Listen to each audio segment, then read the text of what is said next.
to Behind the Joystick. In this episode, our good friend Ed from Boss Rush Network sits down with Emmet from Perfect Garbage Studios for a conversation about indie game development, the journey of building a studio, and the passion it takes to turn creative ideas into games people love to play.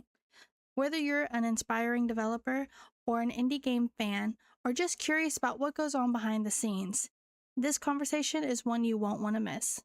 Enjoy. Hi, my name's Emmet. I am the narrative director and co-founder of Perfect Garbage Studios, and we're developing Brave Seasons. Hi. So I gotta ask, how did you actually get into gaming, and then how did you get into game development? Personally, I was always into games. I was always into playing games. I love the early Assassin's Creed games back in the day. So in that, I also am a writer by trade. So I love fiction and I love horror. So those two things combined really naturally to me when myself and the co-founder of Perfect Garbage, Son, we were best friends for a long time, and we basically said, "Do you want to make a video game?" And horrible mistake. No, but we're both writers and both are hugely enthusiastic about making games. Overall, as well as enthusiastic about horror, and so it kind of naturally progressed from there. And Brave Seasons is our second game. Now, my coordinator just told me that you guys had a debut game. Can you tell us a little bit about the debut game? Yeah, of course. So our debut game was Love Short. It is actually a visual novel dating sim. It takes place in a sort of cyberpunk neo-noir world of androids, and cyborgs, and humans. And it deals with sort of hidden gods in a criminal underworld in this city called Love Short. But yeah, that came out in 2023, and it is available on Steam for pre-purchase. Oh, nice. Pointing to Switch. So I can have it in my collection. I'm sorry. Well, if people don't know the premise of Brave Season, or they haven't seen the Indie World Direct that happened last month, can you break down what the premise of the game is? Yeah. So Brave Seasons is, again, a murder mystery farming sim. So we puts you in the shoes of our farmer character, and you've arrived fresh on the shores of a town called Asherbridge. You have a little bit of a sketchy past and have come into possession of a farm. How? We'll leave that up to players to discover. But as you start to farm and rehabilitate the area that you have started to reside, you learn about a series of supernatural serial killings that have started to occur in the town. And you can start to learn more about the killer, learn more about the town, and sell some crops at the same time. And eventually, potentially stop the killings from being deadly. And how long has the game been in development? So we started development around 2023, and the game is actually releasing in August 14th, 2026. It's close. It's super close. Are you guys thinking of doing physical for Switch or no? We're thinking about it. We have many plans, none of which I can reveal right now. Please come over with a collector's item, the collector's edition. I need that one. Well, we were talking about the game being in the indie world direct. How did you guys feel about it after you see the presentation? And how has the response been? The response has been overwhelmingly positive, and for that we're incredibly thankful and incredibly grateful to everybody who was excited about the concept early on, as well as folks who have just learned about it through the Indie Direct and have gotten excited since then.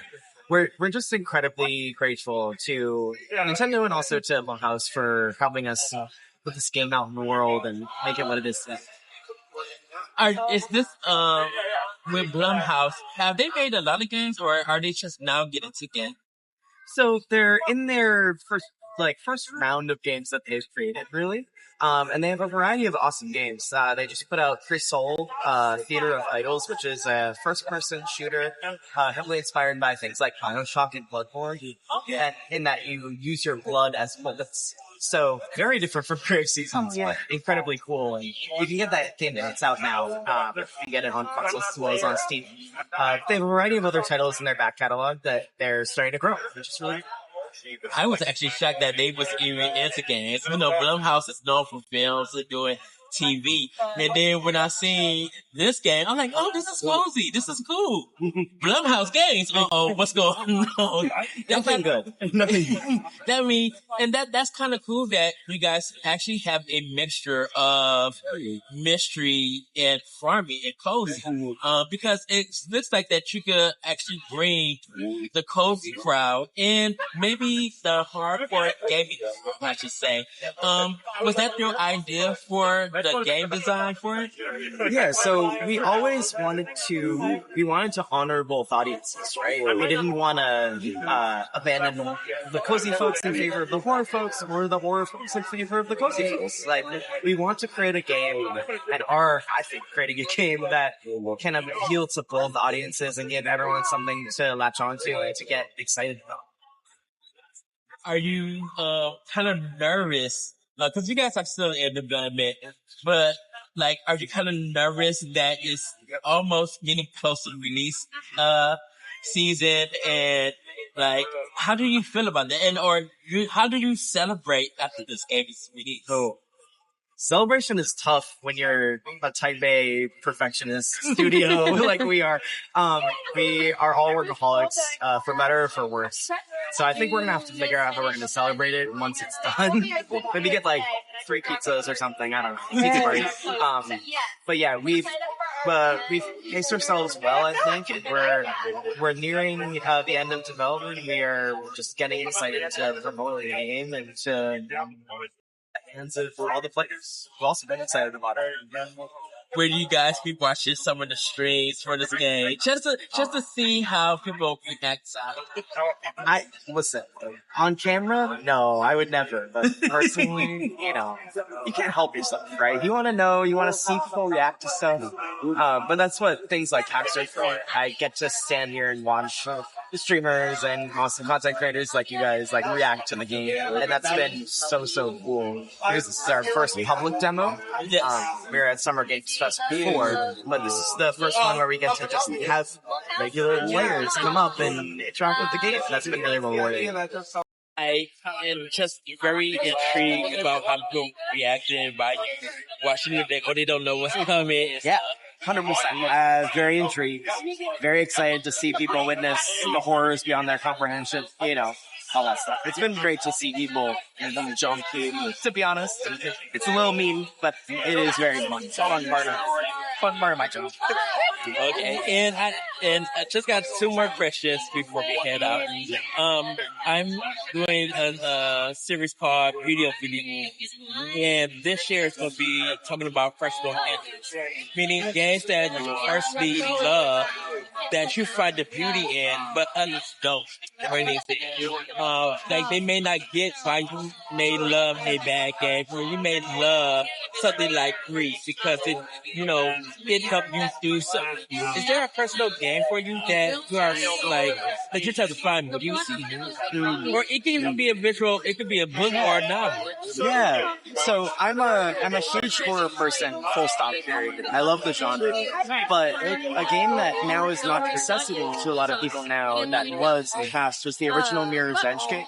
I love that game. It was one of the first games that showed me that you could make narrative out of environments, and that was really, really cool and mind-blowing as a kid to play that game on an Xbox back in the day. Let's see it. I don't think it's necessarily that game. I don't think it's that game, but it's not available anymore, dude.